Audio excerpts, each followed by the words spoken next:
दोस्तों आपको चित्र से कुछ आभास हो रहा होगा कि मछली 10+2 से कूद करके 5+3+3+4 में जा रही है। आखिरकार यह क्या है?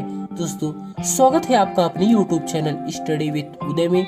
आज इस वीडियो में हम जानने वाले हैं NEP 2020 नेशनल एजुकेशन पॉलिसी 2020। आखिरकार यह क्या है? दोस्तों पैटर्न इसका किसके आधार पर रखा गया है और कौन से क्लास को, जैसे अभी आप लोगों ने सुना होगा कि कक्षा 10 को परीक्षा नहीं देना है, आखिरकार उनका सिलेबस किस पे डिपेंड किया गया, उनका करिकुलम किसके आधारित बनाया गया है। आज इस वीडियो में हम अध्ययन करेंगे और उसके उद्देश्य, लाभ के बारे में और क्या एनईपी के नुकसान है इसके बारे में अध्ययन करेंगे। दोस्तों यदि किसी भी देश में कोई बदलाव लाना होता है तो हमें सबसे पहले उस बदलाव शिक्षा में करना पड़ता है, क्योंकि दोस्तों किसी भी देश की जो नींव होती है वह उसका एजुकेशन पॉलिसी ही होता है। दोस्तों आप जानेंगे आखिरकार एनईपी का स्टार्टेड कब होता है। दोस्तों एनईपी जो होता है सबसे पहले जो होता है यह 1968 में नई शिक्षा नीति लाई गई थी, जो कि इंदिरा गांधी के शासन काल में लाया गया था। उस समय जो भारत की प्रधानमंत्री थी वो थी इंदिरा गांधी, जो कि कोठारी समिति 1964-1966 पर आई थी। और द्वितीय एनईपी जो थी, सेकेंड नेशनल एजुकेशन पॉलिसी, वह दोस्तों 1968 में राजीव गांधी के शासनकाल में आई थी, जो कि दोस्तों 10+2+3 पर आधारित थी। किस पे आधारित थी? 10+2+3 अर्थात 10 और 2 12 और फिर उसके बाद 3 साल का ग्रेजुएशन होता था।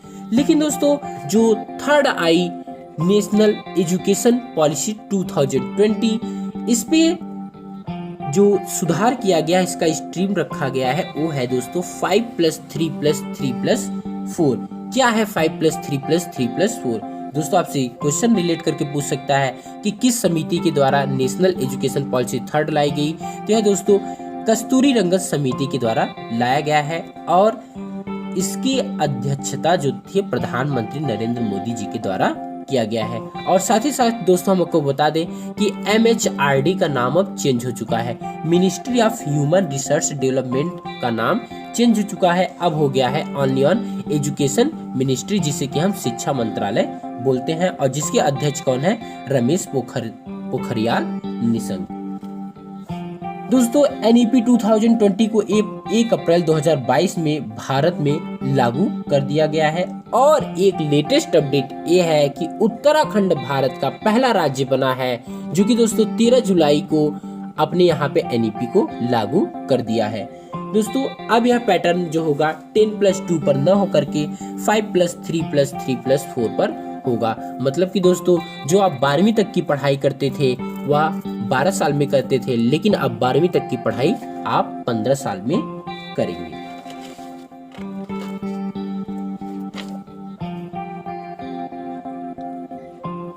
दोस्तों अब हम जानते हैं आखिरकार यह 5+3+3+4 क्या है। 5 को बोलते हैं दोस्तों फाउंडेशन स्टेज, क्या बोलते हैं? फाउंडेशन बोलते हैं। और 3 को बोलते हैं प्रीपैरेटरी, फिर 3 को बोलते हैं मिडिल स्टेज एंड फिर जो आपका 4 आता है जिसे हम सेकेंडरी एजुकेशन बोलते हैं। इसके बारे में अब हम डिटेल से अध्ययन करेंगे। 5 को दोस्तों 2 पार्ट में डिवाइड किया गया, जिसमें आपका आता है प्री प्राइमरी एंड कक्षा 1-2। प्री प्राइमरी में दोस्तों 3 साल का जब बच्चा होगा तो वह स्कूल जाएगा और वहाँ पे जाएगा और खेलेगा।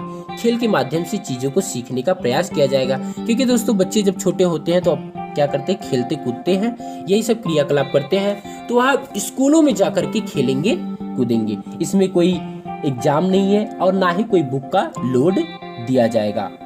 बात करते हैं दोस्तों कक्षा 1 और 2। जब 3 साल बच्चा कंप्लीट करेगा तो वह कक्षा 1 में प्रवेश करेगा और कक्षा 1 में प्रवेश करने पर बच्चे को अपनी क्षेत्रीय भाषा में पढ़ाई कराई जाएगी। उसके क्षेत्रीय भाषा में, जैसे वह जिस राज्य का रहने वाला है उसके अकॉर्डिंग वहाँ पे भाषा के द्वारा उसे पढ़ाया जाएगा।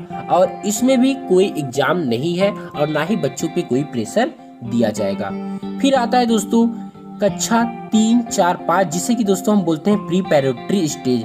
अब यहाँ से एग्जाम को स्टार्ट किया जाएगा। दोस्तों बच्चा खेल खेल में 1-2 क्रॉस कर चुका है, अब वहाँ 3 से जब पहुंचेगा तो उसका एग्जाम स्टार्ट कराया जाएगा। तो बच्चे को कला, विज्ञान, गणित विषय का अध्ययन उसकी क्षेत्रीय भाषा में कराया जाएगा, जैसे कि पंजाबी, मराठी और गुजराती, हिंदी, इन सब भाषाओं में अध्ययन कराया जाएगा। और एक्टिविटी के साथ वो बच्चे अध्ययन करेंगे। आगे आता है फिर 3, जिसे कि हम मिडिल स्टेज बोलते हैं, और यहाँ से स्टार्ट होता है कक्षा 6, 7, 8, जहाँ पे एक निश्चित सिलेबस के अनुसार बच्चे की पढ़ाई उसके क्षेत्रीय भाषा में, भारतीय भाषा में कराई जाएगी और बच्चे को कंप्यूटर कोडिंग सिखाया जाएगा। जैसे कि दोस्तों आप अन्य देशों में देखते हैं बच्चे छोटे छोटे से होते हैं, तभी से वो एप्स बनाना और सॉफ्टवेयर के कई सारे काम करने लगते हैं। तब यहाँ पे बच्चे को कंप्यूटर की नॉलेज भी दी जाएगी। कंप्यूटर की नॉलेज देने के बाद अब क्या करेंगे, बच्चे को इंटर्नशिप भी दिया जाएगा। जैसे कि आपने सुना होगा कि शिक्षा को व्यवसायीकरण किया जा रहा है। यदि बच्चा पढ़ाई कर रहा है, उसको किसी भी चीज़ में इंटरेस्ट है, जैसे वो पेंटिंग करना चाहता है, फिर सिलाई करना चाहता है, किसी भी चीज़ में इंटरेस्ट है, तो वहाँ पे उसे इंटर्नशिप मिलेगा और बच्चा जा करके वो चीज़ें सीख सकता है। प्रतिक्रियाओं के द्वारा वह क्रियाकलाप करके बच्चा अच्छे से नॉलेज प्राप्त कर सकता है। बात आता है दोस्तों फिर नेक्स्ट 4 जो आता है, नेक्स्ट जो 4 है जिसे कि हम बोलते हैं सेकेंडरी स्टेज, और यह कक्षाएं स्टार्ट होती हैं 9, 10, 11, 12, 9, 10, 11, 12। अब दोस्तों अभी मिडिल स्टेज में एक चीज था कि आपको अपने भाषा के साथ एक अन्य राज्य की भाषा सीखनी पड़ेगी। जैसे कि आप कक्षा 6, 7, 8 की पढ़ाई के साथ कोई दूसरे राज्य की भाषा पढ़ सकते हैं, ये आपकी इच्छा के ऊपर डिपेंड करता है। सेकेंडरी स्टेज की बात करें तो यहाँ पे आपको एक इंटरनेशनल लैंग्वेज सीखने का मौका मिलेगा। जैसे कि दोस्तों आप जापानी सीखना चाहते हैं, चाइनीज सीखना चाहते हैं, इंग्लिश सीखना चाहते हैं, जो भी लैंग्वेज यदि आप चीज सीखना चाहते हैं तो आपको यहाँ पे पढ़ाया जाएगा। और यहाँ से आपका स्ट्रीम आ गया है, स्ट्रीम को खत्म कर दिया गया है। दोस्तों स्ट्रीम को क्या किया गया है, खत्म कर दिया गया है कि अब बच्चे को समझना है, रटना नहीं है। क्या है, बच्चे को समझना है, रटना नहीं है। बच्चे के अंदर समझ पैदा करनी है, और बच्चे का जो अंक होगा उसके व्यवहार पर आधारित होगा, उसके पर्सनालिटी पर, उसके क्यूरियोसिटी पर जो होगा उसके अकॉर्डिंग स्टार्ट किया जाएगा। और यहाँ पे बच्चे जब क्या करते थे, 11th क्लास में पहुँचते थे तो उनको सब्जेक्ट चुनने का मौका मिलता था, लेकिन अब क्या कर दिया गया, आपको 9th से ही आपको सब्जेक्ट चुनने का अवसर प्राप्त किया गया है। और जब आपको एक ग्रुप डिवाइड किया गया है, तो जो आपको ग्रुप में पढ़ने का मन करेगा आप उस ग्रुप को लेकर के अध्ययन कर सकते हैं, कि आप विज्ञान के साथ इतिहास और अदर सब्जेक्ट को भी पढ़ सकते हैं। यहाँ पे बच्चे का असेसमेंट और इवेल्युएशन भी होगा, और बच्चे की जो परीक्षा होगी वो छमाही पर होगी। मतलब दोस्तों सेमेस्टर प्रणाली पर आधारित किया गया है। जो बच्चे का एग्जाम है वो सेमेस्टर प्रणाली पर आधारित है। 6 महीने पे आपके एग्जाम होंगे, और 6 महीने का एग्जाम करके 2 सेमेस्टर कंप्लीट होने के बाद आपका 1 ईयर कंप्लीट माना जाएगा, और उसी के बाद बेस पे आपका अंक पत्र तैयार किया जाएगा। और अंक पत्र तैयार करने में आपके टीचर और आपके साथ में पढ़ने वाले विद्यार्थियों की अहम भूमिका होगी, क्योंकि दोस्तों यह बेसिस किया गया है कि आपका व्यवहार कैसा है स्कूल में, आप ड्रेस में आ रहे हैं कि नहीं आ रहे, स्कूल में आने के बाद आप कैसी एक्टिविटी कर रहे हैं, उसके बेस पे आपका जो होगा रिजल्ट तैयार किया जाएगा। दोस्तों क्या किया जाएगा, इसमें आपको मल्टीपल सब्जेक्ट को चुनने का मौका मिलेगा। जैसा कि आपका इंटरेस्ट है उसके अकॉर्डिंग आप सब्जेक्ट को चुन सकते हैं। बात करते हैं दोस्तों हायर एजुकेशन की। हायर एजुकेशन जैसा कि दोस्तों अभी आप पढ़ते आए होंगे कि आप ग्रेजुएशन करते थे, लेकिन आपको ग्रेजुएशन में पूछा जाता था कि आप किस स्ट्रीम, कौन सा स्ट्रीम है, कौन से किससे कर रहे, बीए कर रहे हैं, बीकॉम कर रहे हैं, बीएससी कर रहे हैं, बीसीए कर रहे हैं, क्या कर रहे हैं। तो ये इसको खत्म कर दिया गया है। अब आपके फेवरेट सब्जेक्ट के अकॉर्डिंग आपको ओनली ऑन अब कहा जाएगा ग्रेजुएट पर्सन। क्या कहा जाएगा, ग्रेजुएट पर्सन, ना कि आपको कहा जाएगा बीए किए हो, बीकॉम किए हो, बीएससी किए हो। अब आप अपने स्वेच्छा के अनुसार जिस सब्जेक्ट को पढ़ना चाहते हैं, मैथ के साथ यदि आप इतिहास पढ़ना चाहते हैं, विज्ञान के साथ इतिहास, राजनीति विज्ञान, जो भी सब्जेक्ट आप पढ़ना चाहते हैं तो उसे लेकर के आप पढ़ सकते हैं। यदि दोस्तों आप 1 साल का कोर्स करते हैं, तो आपको एक सर्टिफिकेट प्रोवाइड किया जाएगा। मतलब कि दोस्तों जब ग्रेजुएशन में आप स्टार्टिंग में एडमिशन लेंगे तो आपको एक सर्टिफिकेट प्रोवाइड किया जाएगा। क्या होता है दोस्तों कि इस किसी की आर्थिक स्थिति या फिर बीच में कुछ ऐसे पड़ाव आ जाते हैं जिन्हें कि अपना एजुकेशन छोड़ना पड़ता है, तो उसमें क्या होता था कि आपकी पढ़ाई खत्म मानी जाती थी। और ऐसे में आप क्या कर सकते थे, यदि आप 1 साल पढ़ाई कर लिए हैं और आप स्टाफ लेना चाहते हैं, आपको जॉब करना है, कुछ भी करना है तो आप जॉब जाके कर सकते हैं। आपको जब 1 साल पढ़ाई कर लिए तो आपको एक सर्टिफिकेट प्रोवाइड कर दिया जाएगा। यदि दोस्तों आपको स्कूल को छोड़ना है, यदि आप उसको स्कूल में नहीं पढ़ना चाहते, कॉलेज में नहीं पढ़ना चाहते, तो आप किसी दूसरे स्कूल में दूसरे साल से प्रवेश ले सकते हैं। और जब आप 2 साल का कोर्स कर लेंगे तो आपको डिप्लोमा प्रोवाइड किया जाएगा। 3 साल पे आपको बैचलर डिग्री प्रोवाइड की जाएगी और 4 साल पे आपको बैचलर डिग्री के साथ साथ एक रिसर्च सर्टिफिकेट भी तैयार किया जाएगा, जो कि कॉलेज के दौरान किसी प्रोजेक्ट पर काम करते हैं। इसको दोस्तों बोला गया multiple entry and multiple exit, मतलब जब मन करे आप प्रवेश कीजिए और जब मन करे आप बाहर हो सकते हैं। और दोस्तों इसमें एक क्रेडिट भी रखा जाएगा कि विद्यार्थी जो है एक क्रेडिट के अकॉर्डिंग पे इसको नंबर को बेसिस किया गया है कि विद्यार्थी जो बीच में समय लिया है, यदि कोई दूसरा कोर्स कर रहा है तो उसमें उसकी कैसी परफॉर्मेंस है, या फिर जहाँ पे वो एक्टिविटी कर रहा है उसकी कैसी परफॉर्मेंस है, एक क्रेडिट के आधार पे तैयार किया जाएगा, जो कि आपके फाइनल नंबर में ऐड किया जाएगा और आपको क्रेडिट कार्ड भी एक लास्ट में प्रोवाइड किया जाएगा। दोस्तों बात करते हैं हम कि आप एक नया चीज इसमें सुनेंगे, कैट, जिसको बोलते हैं कॉमन एप्टीट्यूड टेस्ट। 12वीं के बाद यदि आप ग्रेजुएशन में एडमिशन लेते हैं तो आपका क्या होता है, नंबर देखा जाता है कि कितना % आपका मार्क है, कितना % आपका नंबर है, वो देखा जाता है। तो अब आपको इससे मुक्ति मिलेगी। यदि आपके परसेंटेज कम है तो आपको स्कूल में एक एग्जाम देना पड़ेगा, आपको कॉलेज में एक एग्जाम देना पड़ेगा जिसे बोलते हैं कैट। और कैट में जो रिजल्ट आएगा, कैट का जो रिजल्ट आएगा उसके अकॉर्डिंग पे क्या करेंगे, वहां पे आपको एडमिशन प्रोवाइड किया जाएगा। उसका जो नंबर होगा वह क्या किया जाएगा, उसमें ऐड कर दिया जाएगा। राष्ट्रीय शिक्षा नीति 2022 को प्रधानमंत्री नरेंद्र मोदी की अध्यक्षता में केंद्रीय मंत्रिमंडल द्वारा मंजूरी मिलने पर इसे लागू कर दिया गया है, जो कि दोस्तों 1 अप्रैल 2022 को लागू किया गया है। नई शिक्षा नीति का उद्देश्य भारत में स्कूल और उच्च शिक्षा प्रणालियों में परिवर्तनकारी सुधारों का मार्ग प्रशस्त करना है। दोस्तों बात करते हैं उत्तराखंड राज्य सरकार की। उत्तराखंड राज्य सरकार 13 जुलाई को अपने यहाँ पे नेशनल एजुकेशन पॉलिसी लागू करने वाला देश का पहला राज्य बन चुका है। पहले चरण में 20,000 आंगनबाड़ियों में से 5,000 आंगनबाड़ी केंद्रों में नई शिक्षा नीति के तहत बाल वाटिकाओं कक्षाओं का संचालन शुरू किया जाएगा। बाल वाटिकाओं कक्षाओं का संचालन शुरू किया जाएगा और यह जो पैटर्न है 5+3+3+4 पर आधारित है।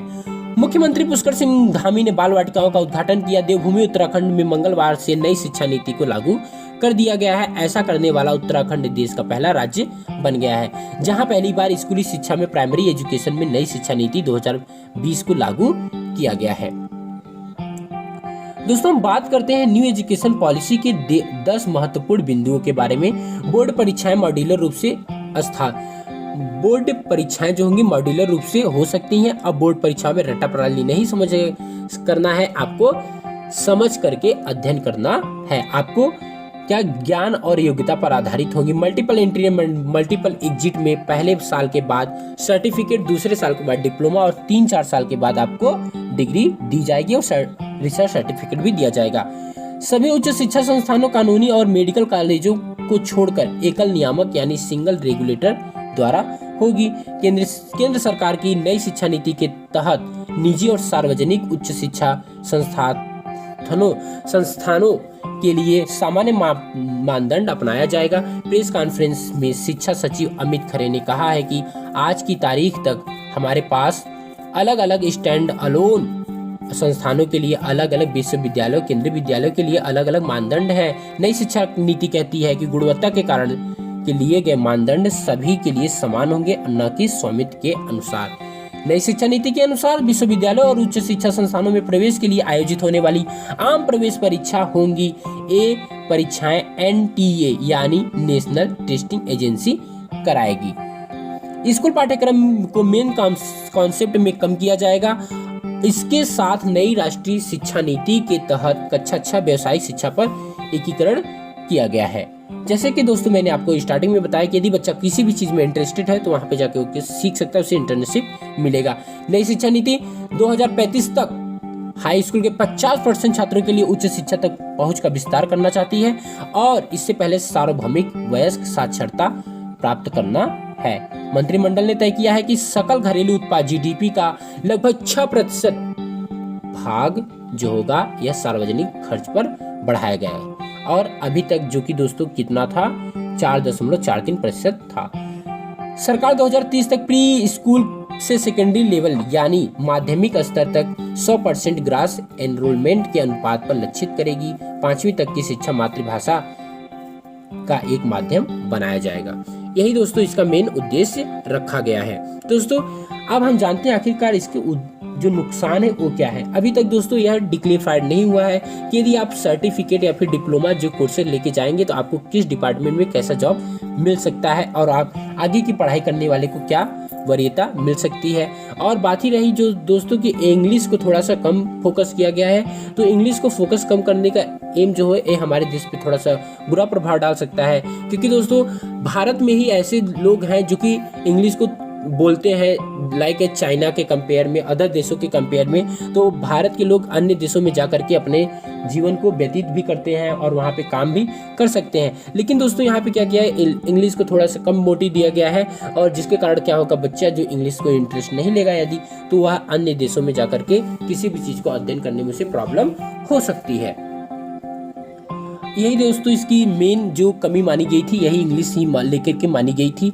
अब बच्चे को क्या किया जाएगा, बच्चे को टैलेंट बनाया जाएगा, उसे रटने पे जोर नहीं दिया जाएगा, उसे समझने पर जोर दिया जाएगा। तो दोस्तों आपको कमेंट बॉक्स में बताना है वीडियो कैसा लगा। यदि दोस्तों थोड़ी मोटी त्रुटि होगी तो कमेंट बॉक्स में जरूर बताइएगा। Thanks for watching this video.